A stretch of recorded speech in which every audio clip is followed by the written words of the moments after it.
पोषण। यदि हम इसको शांतिपूर्वक सोचते हैं तो इसको क्या बोल सकते हैं? पोषण। पोषण ये बना है आपका अन्न से। माने आपका हमारा पोषण कब होगा? जब हम अन्न खाएंगे। जब हम अन्न खाएंगे। अन्न आएगा कहाँ से? अन्न आएगा आपके मेरे बच्चों पादपों से। पादप माने होता है मेरे बच्चों पेड़ पौधे, इनसे आपको अन्न मिल जाएगा। तो जो जीव अपना भोजन, जो सजीव अपना भोजन स्वयं बनाते हैं, माने खुद ही बनाते हैं, उन्हें हम स्वपोषी जीव कहते हैं, स्वपोषी पादप कहते हैं। सीधी बात, स्वपोषी जीव कहते हैं, क्योंकि पौधे उनको भी हम जीव के अंतर्गत ही मानते हैं।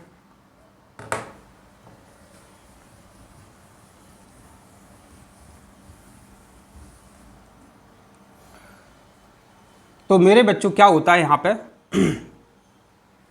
यहाँ हम एक छोटे से चित्र के द्वारा आपको संपूर्ण बात समझा देंगे बड़ी ही आसानी से। मेरे बच्चों ये एक पौधा है। पौधा में मेरे बच्चों सांकेतिक रूप से बना रहा है, एक पत्ती है, बहुत सारी पत्तियां हैं। पेड़ पौधे में आप देखते हो कि उसमें फल लग जाता है, एक काम आप देखते हो। अब हरे पेड़ पौधे जो होते हैं वो सूर्य प्रकाश की उपस्थिति में क्लोरोफिल की सहायता से, क्लोरोफिल किसकी सहायता से? क्लोरोफिल की सहायता से। याद रखना, बड़ा ही इंपॉर्टेंट है। और एक क्लोरोफिल आपको कहाँ मिलेंगे? क्लोरोप्लास्ट में मिलेंगे। जब आप माइक्रोस्कोप से देखोगे तो एक बड़ी रचना दिखाई देगी क्लोरोप्लास्ट, और उसके अंदर आपको मिल जाएंगे क्लोरोफिल। तो हरे पेड़ पौधे सूर्य प्रकाश की उपस्थिति में क्लोरोफिल की सहायता से कार्बन डाइऑक्साइड, यहां पर आप देखते जाना, कार्बन डाइऑक्साइड एवं जल से, कार्बन डाइऑक्साइड एवं जल से ग्लूकोज माने कार्बोहाइड्रेट C6H12O6, और यहां से कौन सी गैस निकल रही है? ऑक्सीजन निकल रही है। ऑक्सीजन। आपको पता है मेरे बच्चों, पत्तियां जो होती हैं, आप पास में जाते हो तो आपको ठंडक महसूस होती है, तो पत्तियों से पानी भी बाहर निकलता है। तो क्या बना आपका? ये आपका ग्लूकोज बन गया, सह उत्पाद के रूप में ऑक्सीजन बाहर निकली और ये पानी बाहर निकला। ठीक है, तो इसको समीकरण को यहाँ लिख देते हैं जिससे आपको सही समझ में आ जाए। ठीक है, कार्बन डाइऑक्साइड डी, अपन ने नाक से छोड़ी कार्बन डाइऑक्साइड, और पानी आ गया क्लोरोफिल की सहायता से सूर्य प्रकाश की उपस्थिति में, कार्बोहाइड्रेट बना C6H12O6 बना, O2 और जल, ये बना अपना। अब देखिए यहाँ बैलेंस करने की बात आती है तो सिंपल तरीका है, यहाँ पर 6 हैं तो मेरे बच्चों यहाँ पर आप 6 लगा दीजिए। ठीक है, यहाँ पर आपने 6 लिख दिया यहाँ पे। अब मेरे बच्चों आपके जो हाइड्रोजन 12 हैं, यहाँ आप 12 कर दो। इस चक्कर में आपको यहाँ पर 6 लगाने पड़ेंगे। केमिस्ट्री में हमने आपको बहुत बेहतरीन तरीके से बताया है। ये बना अपना ग्लूकोज। अब यदि देखो अपना शरीर है, अपन बहुत सारा भोजन खाते हैं, कम खाओगे तो पतले रहोगे, ज़्यादा खाओगे तो मोटे पड़ जाओगे, मोटे पड़ जाओगे तो जो अतिरिक्त भोजन है इकट्ठा होगा, तो आपके अंदर एक लिवर नाम का एक अंग है, सबसे बड़ी ग्रंथि है लिवर। वो क्या करता है? ग्लूकोज को ग्लाइकोजन में बदल देता है। यदि तुमने सैलो माने बहुत ज़्यादा भोजन खा लिया और तो ज़्यादा ग्लूकोज बनेगा। अब बाहर निकालने से अच्छा है कि उसको इकट्ठा कर लो। आपने रोटी नहीं खाई, 4 दिन 5 दिन रोटी नहीं मिली, तो क्या करो? उसी का उपयोग हो जाएगा। तो अतिरिक्त जो ग्लूकोज है अपना शरीर ग्लाइकोजन में बदल लेता है। इसी प्रकार अतिरिक्त यदि मेरे बच्चों अतिरिक्त एक्स्ट्रा ग्लूकोज बचा तो उसको पेड़ पौधे क्या है क्या करते हैं? स्टार्च, इसको फिर स्टार्च यानी कि मंड के रूप में संचित करके रख लेते हैं। जिस प्रकार अपना जो शरीर है वो ग्लूकोज को ग्लाइकोजन के रूप में इकट्ठा करके रख लेता कि आवश्यकता पड़ेगी, ऐसे अपन काम करने चाहते हैं। कहीं कोई मजदूर है, काम करने गया, 500 कमाए, 200 उसने खर्च कर दिए, 300 उसने जिम में रख लिए, सिंपल सी बात है। जो अपन करते हैं वो पेड़ पौधे करते हैं, वो सब लोग करते हैं। तो अतिरिक्त ग्लूकोज को, अतिरिक्त कार्बोहाइड्रेट को पेड़ पौधे स्टार्च मंड के रूप में इसको मेरे बच्चों संग्रहित कर लेते हैं। अब पेपर में प्रश्न बनता है कि जो कार्बोहाइड्रेट है ये कैसे बनती है। तो मेरे बच्चों ये कार्बन डाइऑक्साइड है, कार्बन डाइऑक्साइड के अपचयन से बनती है आपकी कार्बोहाइड्रेट। पेपर में प्रश्न आता है कि कार्बोहाइड्रेट का निर्माण कैसे होता है, तो कार्बन डाइऑक्साइड के अपचयन से होता है। यहाँ मेरे बच्चों आपको एक बात याद रखनी है कि पेपर में प्रश्न बन सकते हैं क्लोरोफिल के कोई 3 कार्य बता दो। तो पहला काम हो गया रासायनिक प्रकाश ऊर्जा को रासायनिक ऊर्जा में बदलना। जो प्रकाश आता है तो प्रकाश ऊर्जा को रासायनिक ऊर्जा, एक क्या है, एक रासायनिक ऊर्जा है, ये क्या है, रासायनिक ऊर्जा है। ठीक है, तो प्रकाश ऊर्जा को मेरे बच्चों रासायनिक ऊर्जा में बदला जाता है क्लोरोफिल के द्वारा। एक काम हो गया आपका। दूसरा काम है कार्बन डाइऑक्साइड का कार्बोहाइड्रेट में अपचयन।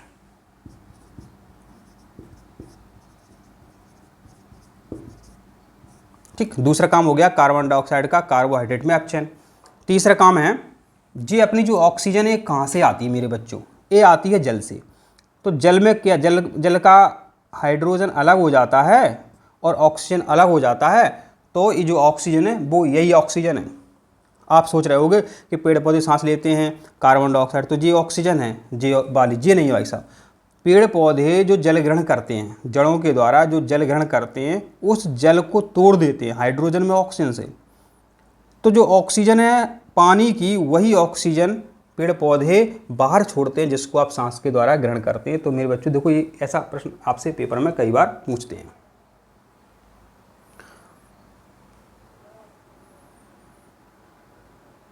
आशा करते हैं इतनी जानकारी आपको समझ में आई है। क्या पूछा जा सकता है कि इनको मेरे बच्चों नाइट्रोजन की आवश्यकता होती है, तो नाइट्राइट, ये नाइट्रोजन को नाइट्राइट के रूप में ग्रहण करते हैं। पेपर में प्रश्न आता है कि पेड़ पौधे नाइट्रोजन को किस रूप में ग्रहण करते हैं, नाइट्रोजन को नाइट्राइट के रूप में ग्रहण करते हैं। ठीक है, तो आशा करते हैं वीडियो आपको समझ में आया है। प्रिय छात्रों, अभी आपने क्या समझा कि ये कोई पत्ती है, पत्ती के अंदर क्लोरोप्लास्ट रचना है जो हरे रंग की होती है, क्लोरोप्लास्ट, जिसको हम हिंदी में कहते हैं हरित लवक। ठीक है, क्लोरोप्लास्ट के अंदर ही आपको मिलते हैं क्लोरोफिल। ठीक, क्लोरोफिल इसको कहते हैं पर्णहरित, इसको हरित लवक, इसको कहते हैं पर्णहरित। पत्ती से इसकी कहानी हरी होती है। ठीक है, तो मेरे बच्चों अभी अपन ने देखा था कि ये सांस ले रही है, ये क्या ले रही है, सांस ले रही है। तो मेरे बच्चों इसके अंदर क्या होते हैं, स्टोमेटा होते हैं। पत्ती के अंदर क्या होते हैं, स्टोमेटा। ठीक है, पत्ती के अंदर क्या होते हैं, स्टोमेटा। तो स्टोमेटा क्या करते हैं मेरे बच्चों, ये रंध्र हैं, पत्ती के रंध्र है, ये सांस लेने का काम करते हैं। ठीक, सांस लेते हैं। आप सभी को पता है कौन सी गैस लेते हैं, CO2 लेते हैं, O2 छोड़ते हैं। अब मेरे बच्चों आपने देखा होगा कि कोई एक मकान है और आपने एक गार्ड लगा दिया, तो उसने गेट खोल दिया, तो आदमी अंदर आ गए, आपके दोस्त अंदर आ गए और आ गए। इसी प्रकार मेरे बच्चों जो स्टोमेटा होते हैं दिन के समय खुले रहते हैं और रात्रि के समय बंद रहते हैं। जब प्रकाश संश्लेषण की आवश्यकता होती है तो स्टोमेटा खुल जाते हैं और रात्रि में बंद रहते हैं। आपने माइक्रोस्कोप के द्वारा देखा भी होगा, दिन के समय यदि आप स्टोमेटा देखते हैं तो आपको स्लाइड में अच्छे से स्टोमेटा दिखाई देते हैं। यदि आप रात के समय पत्ती तोड़ोगे फिर स्लाइड बनाओगे स्टोमेटा की, तो आपको स्टोमेटा अच्छे से दिखाई नहीं देंगे। तो दिन के समय प्रयोग किया करो। तो स्टोमेटा को खोलने का काम कौन करते हैं? रंध्र खोलने का काम करते हैं गार्ड सेल, गार्ड कोशिका।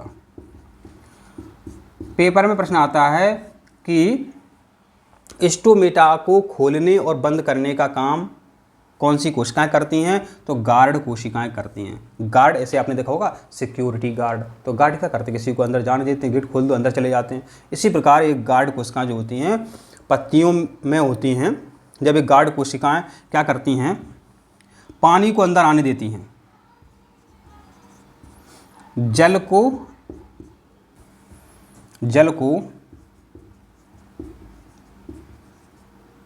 स्टोमेटा के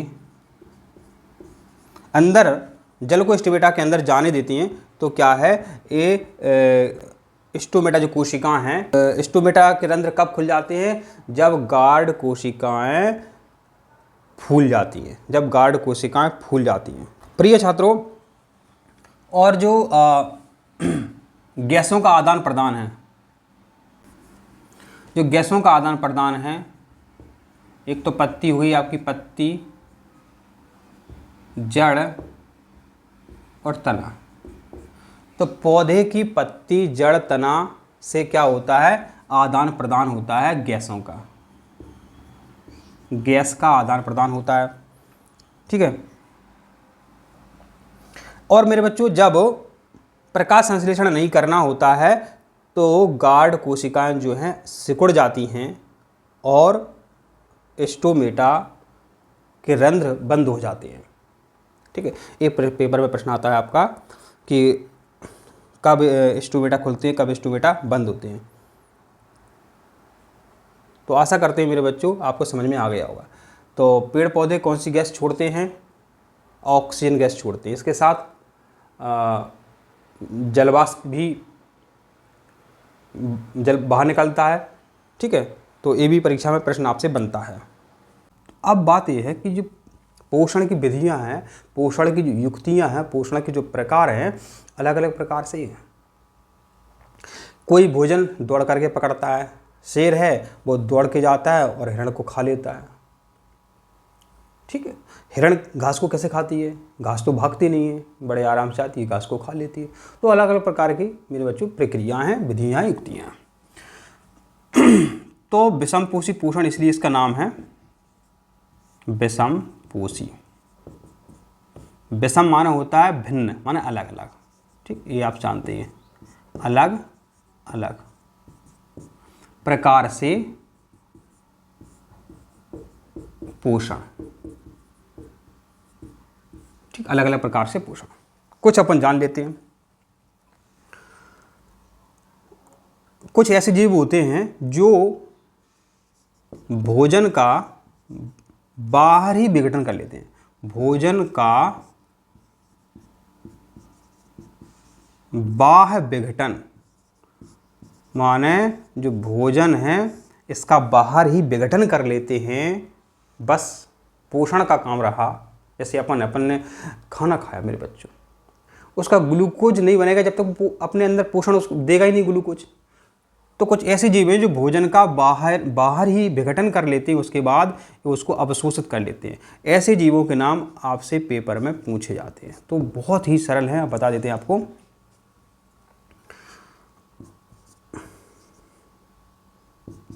कवक, मशरूम, कवक है, मशरूम है आपका, ईस्ट है,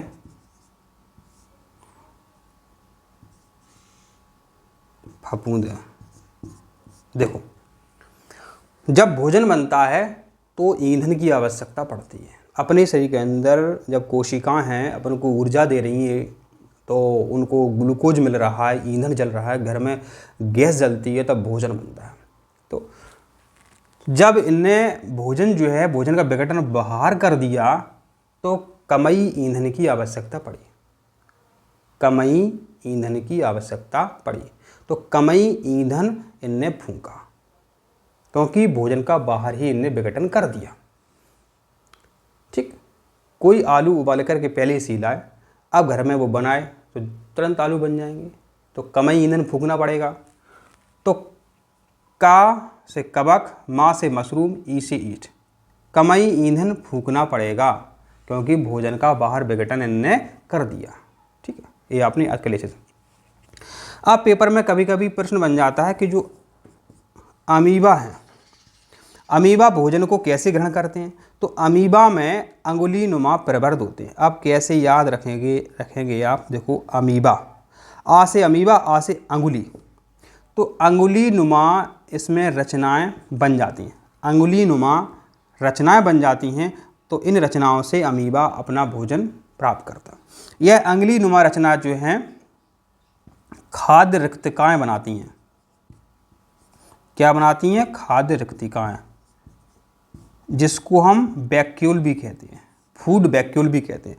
तो अमीबा खाद्य रिक्तिका से अपना भोजन ग्रहण करता है।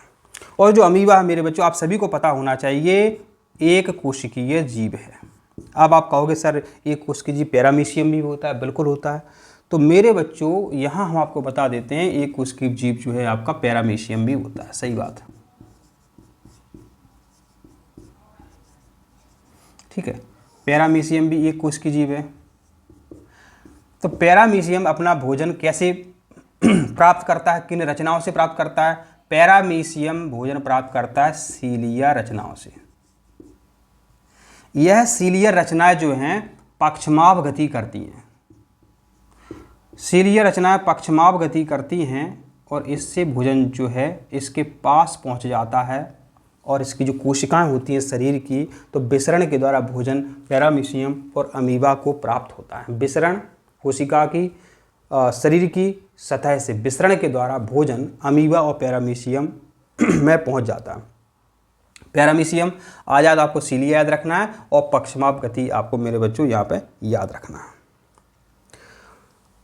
अब मेरे बच्चों आपको याद क्या रखना है कि कुछ जीव होते हैं, क्योंकि इसके बाद हम मनुष्य के बारे में आपको बताएंगे। कुछ परजीवी जीव होते हैं जो उससे चिपक करके भोजन प्राप्त करते हैं। अब परजीवी जीव आपको वो पेपर में प्रश्न पूछते हैं, जैसे कि पूछते हैं फीता कृमि,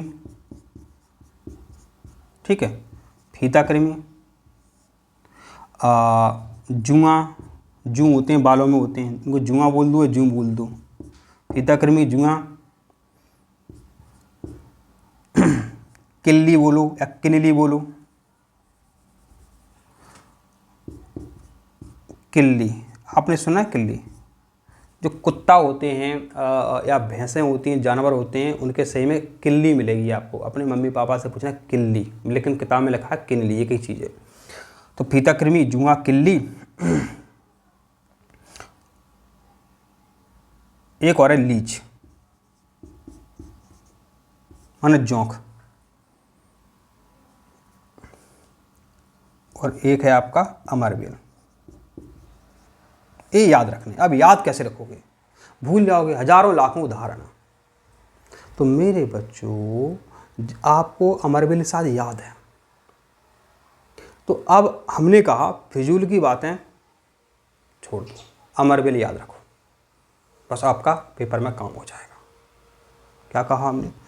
फिजूल की बातें गो, अमरबेल याद रखो, पेपर में प्रश्न बन जाएगा, उत्तर आ जाएगा। याद रखोगे? बोलो। आपने कहा हाँ।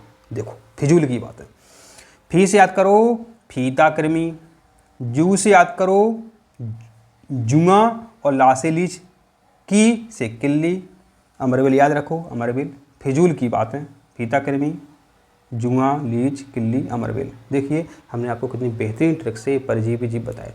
पेपर में कई बार प्रश्न आता है कि पूर्णतः परजीवी है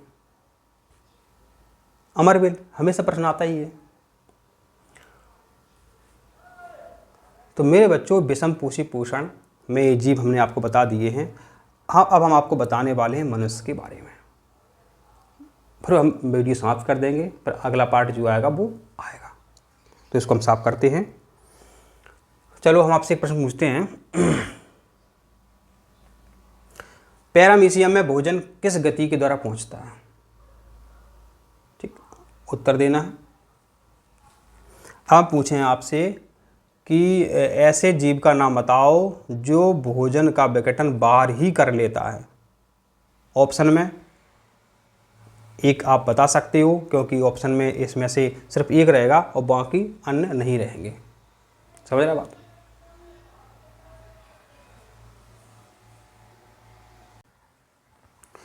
प्रिय छात्रों, अब हम विषम पोषण के अंतर्गत मनुष्य में, माने अपन लोगन में, ह्यूमन में पाचन समझते हैं। ठीक है, देखिए आप, मनुष्य में क्या होता है मेरे बच्चों, जो भोजन होता है उसको पहले अपन लोग मुंह में लेते हैं, दांतों के द्वारा छोटे छोटे टुकड़ों में तोड़ते हैं, लार मिलाई जाती है। लार में मेरे बच्चों टाइलिन एंजाइम होता है जो क्या करता है, स्टार्च को माल्टोस में बदलता है।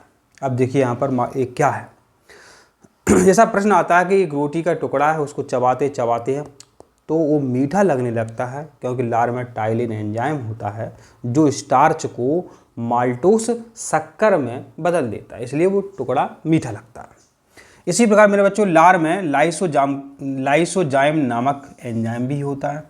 लाइसोजाइम क्या करता है मेरे बच्चों, भोजन के साथ यदि कीटाणु हैं, यदि आप बाहर गए, बासा भोजन खा लिया, समोसे कचौड़ी खा ली, तो उनमें जीवाणु हो सकते हैं, बैक्टीरिया हो सकते हैं, तो लार में होती है लाइसोजाइम जो जीवाणु को मारने का काम करती है। क्या करती है, करता है, ठीक, लाइसोजाइम करता है। लाइसोजाइम जो मेरे बच्चों जो एंजाइम होता है यह जीवाणु को मारता है। मेरे बच्चों अब मुंह के बाद भोजन कहाँ पहुँचेगा? मुंह के बाद भोजन आपका पहुँचेगा, कहाँ पहुँचेगा? आमाशय में। आमाशय माने पेट, माने स्टोमक। मुंह से आमाशय में भोजन पहुंचने के पहले इस रचना में भी यहाँ थोड़ा रुकेगा, यहाँ रुकेगा। इस रचना का नाम है ईसोफेगस। पेपर में प्रश्न आता है कि मुंह के बाद भोजन आमाशय में पहुंचता है, पहले कौन सी रचना मिलती है? ईसोफेगस। इसको याद कैसे रखोगे मेरे बच्चों? जब आप बाहर पढ़ने के लिए जाते हो तो आप खाना खाते हो, होटल में खाते हो या मेस में खाते हो। मैस देखना आप, यदि मेरे बच्चों हमने लिखा मैस, MES, मान M से आप याद कर लो माउथ, E से ईसोफेगस, S से स्टोमक। माने स्टोमक में भोजन कैसे आता है, किस रचना से आता है? ईसोफेगस रचना से आता है। मेरे बच्चों भोजन आप खाते हैं तो कई बार तो अटक जाता है, बाई चांस कई सालों में एक बार अटक जाता है, लेकिन भोजन जो है मेरे बच्चों इस प्रकार से रचना होती है, क्रम से एक रचना होती है, तो भोजन जो है आगे चलता रहता है। इसे कहते हैं क्रमानुकुंचन गति। मेरे बच्चों भोजन पहुंचने की अपने शरीर में क्रम से गतियां होती हैं जिन्हें क्रमानुकुंचन गति कहते हैं। याद कर लो, पेपर में ये प्रश्न आता है। अब मेरे बच्चों मुंह है जो अपना, मुंह में आपने भोजन भर लिया था, मुंह में उसको अपने निगला तो पेट में पहुंचा, आमाशय में पहुंचा। पेट को और मुंह को जोड़ने वाली रचना है ईसोफेगस। याद करोगे मैस, आप खाना खाने कहाँ जाते हो? मैस में जाते हो। MES माउथ, ईसोफेगस और स्टोमक। आमाशय माने पेट में आपका भोजन मेरे बच्चों ये पहुंच जाता है, तो इस भोजन में जठर ग्रंथियां रस मिलाती हैं, HCl मिलाती हैं। तो आपके पेट में जठर ग्रंथियां होती हैं जो जठर रस मिलाती हैं, उसमें मेरे बच्चों एक महत्वपूर्ण अम्ल होता है HCl, हाइड्रोक्लोरिक अम्ल। इस हाइड्रोक्लोरिक अम्ल का कार्य है पेप्सिन एंजाइम को सक्रिय करना। जब जो पेप्सिन एंजाइम सक्रिय हो जाता है तो ये प्रोटीन का पाचन कर देगा, प्रोटीन को पेप्टाइड में बदल देगा। ठीक है, प्रोटीन को पेप्टाइड में बदल देगा। अब मेरे बच्चों जब पेट में HCl निकल रहा है तो सोचोगे आपके सर इससे तो अपनी अंदर की जो खाल है वो जल जाएगी। बिल्कुल जल जाएगी, क्योंकि HCl अम्ल है। तो इसकी सुरक्षा के लिए अपना शरीर जो है मेरे बच्चों अंदर श्लेष्मा बनाता है। श्लेष्मा रचना जो होती है, श्लेष्मा से माना म्यूकस जो अंदर है मेरे बच्चों, श्लेष्मा जो रचना है उससे अपना आमाशय जो है, पेट जो है सुरक्षित रहता है। अब मेरे बच्चों भोजन जो है अपना पेट के बाद कहाँ जाएगा? पेट के बाद कहाँ जाएगा? अच्छा एक बात मेरे बच्चों, आपने सुना छोटी आंत बड़ी आंत? तो छोटी आंत वास्तव में छोटी नहीं होती है, वो लंबी होती है। देखो यहाँ हमने लिख दिया है छोटी आंत माने स्मॉल इंटेस्टाइन, माने छोटी आंत जो है 6 से 7 मीटर लंबी होती है। छोटी आंत 6 से 7 मीटर लंबी होती है। या फीट की बात करें तो 20 से 23 फीट ये लंबी होती है। बड़ी आंत माने लार्ज इंटेस्टाइन, तो बड़ी आंत जो है मेरे बच्चों इसकी लंबाई 1.5 मीटर होती है। यदि हम फीट की बात करें तो 5 फीट के लगभग ये बैठती है। देखो बड़ी आंत लग रहा होगा बड़ी लंबी नहीं, वो बड़ी है, वो बड़ी है, वो चौड़ी है, मतलब तो वो बड़ी है लेकिन लंबी नहीं है। लंबी आंत है आपकी छोटी आंत। प्रश्न आता है कि किसकी लंबाई देखें, छोटी आंत की बड़ी आंत की। यहाँ आप फंस जाओगे, तो छोटी आंत की लंबाई ज़्यादा है। ठीक है, कितनी फीट में पूछे या मीटर में पूछे वो लिखा हुआ है। बड़ी आंत का मुख्य काम है पानी का अवशोषण, भोजन में मिले हुए पानी का अवशोषण, भोजन में मिले हुए जल का अवशोषण मुख्य काम है बड़ी आंत का। ठीक है, अब मेरे बच्चों भोजन जो है आपका कहाँ पहुँच गया, पेट से आपके अमाशय में पहुँच गया। मुख से ईसोफेगस रचना से होते हुए आपके अमाशय में भोजन पहुँच गया था और ये इसमें HCl आदि मिल गया था।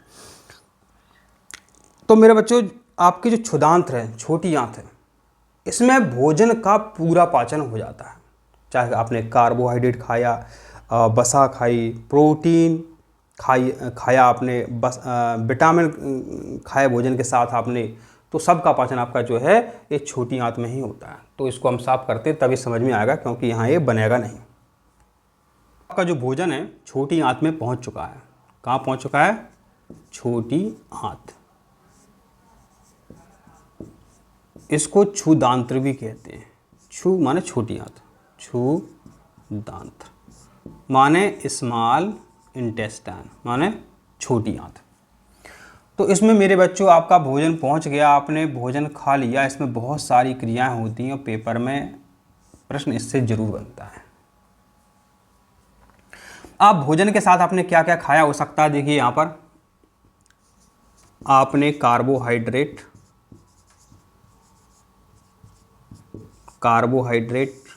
भोजन में खाया, प्रोटीन, वसा, ये मुख्य जो है आपने खाया।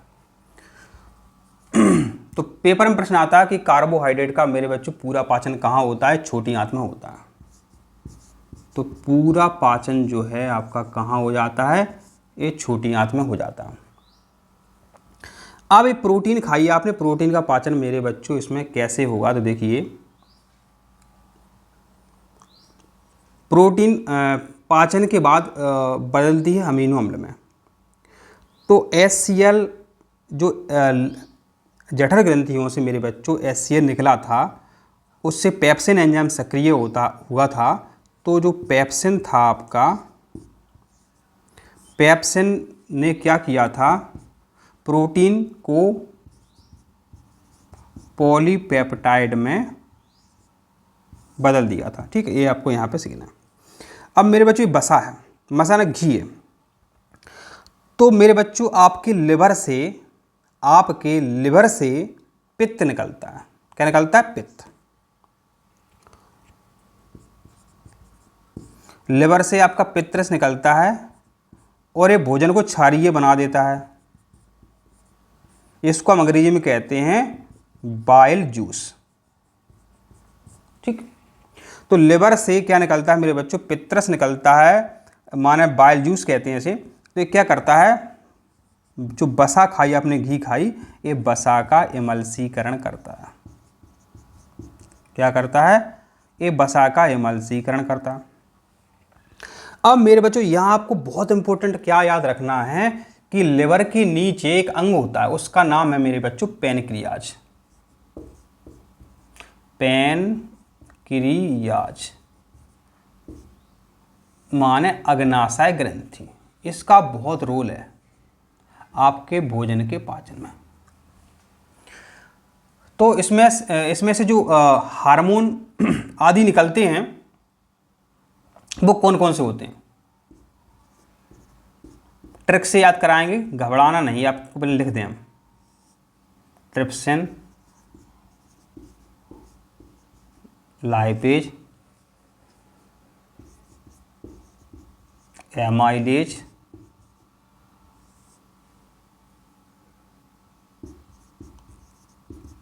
कार्बोक्सी पेप्टाइडेज, इतना ही बहुत है। तो आपकी जो लिवर के नीचे ग्रंथि होती है पेनक्रियास, इसको हम अग्नाशय ग्रंथि कहते हैं मेरे बच्चों, इससे निम्न प्रकार के एंजाइम, हार्मोन आदि निकलते हैं। तो जो ट्रिप्सिन एंजाइम निकलता है मेरे बच्चों, ये प्रोटीन के पाचन में मदद करता है। एक किस में मदद करता है? प्रोटीन पाचन में मदद करता है। अब लाइपेज क्या करता है? इसका लाइपेज एंजाइम मेरे बच्चों क्या करता है? लिवर से जो पित्त निकला था उसने घी का कर दिया था एमल्सीकरण, माने कुछ थोड़ा छोटा मोटा काम जो है लिवर ने कर दिया था, छोटा मोटा काम लिवर ने कर दिया था। अब मेन काम है, वसा को मेरे बच्चों बदला जाएगा बसीय अम्ल में, बसीय अम्ल, ठीक। तो वसा को बसीय अम्ल में बदला जाएगा। इस कौन बदलेगा? वसा को बसीय अम्ल में बदलता है लाइपेज एंजाइम। पेपर में कई बार प्रश्न आता है।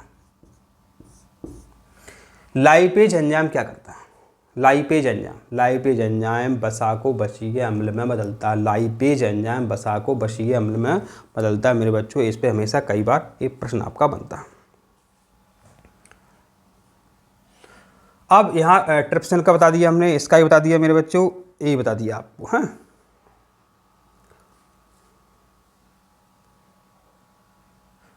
और हमने ये भी बता दिया। तो मेरे बच्चों आपको ये अच्छे से याद करने, इस पे मेरे बच्चों पेपर में कई बार आपका प्रश्न बनता है। अब आप एक कन्फ्यूज हो सकते हो आप मेरे बच्चों, उसको कैसे याद कराएं कि जो छोटी आंत है इसमें कार्बोहाइड्रेट, प्रोटीन, वसा का पाचन होता है। तो सर ऐसी कोई ट्रिक्स है कि उससे हमें याद रहे? बिल्कुल सही बात, ट्रिक्स बता देते हैं आपको हम। देखो, पूरा का पूरा भोजन तो अपना यहीं पच गया छोटी आंत में, बस कृपा बस यही हुई, खत्म बात। कृपा बस यही हो चुकी है, काम खत्म। कृपा बस यही होनी थी, हो चुकी है कृपा बस। क्र माने कार्बोहाइड्रेट, पा क्र माने कार्बोहाइड्रेट, प प्रोटीन, बस वसा। कृपा बस हो चुकी है। कहाँ हो चुकी है? छोटी आंत में। नाम छोटी आंत है मेरे बच्चों, लेकिन काम बहुत बड़ी, इसलिए कहते हैं कृपा बस हो चुकी है, कृपा बस हो चुकी है छोटी आंत की। तो मेरे बच्चे उसको साफ करते हैं, फिर आगे की जानकारी आपको हम देते हैं।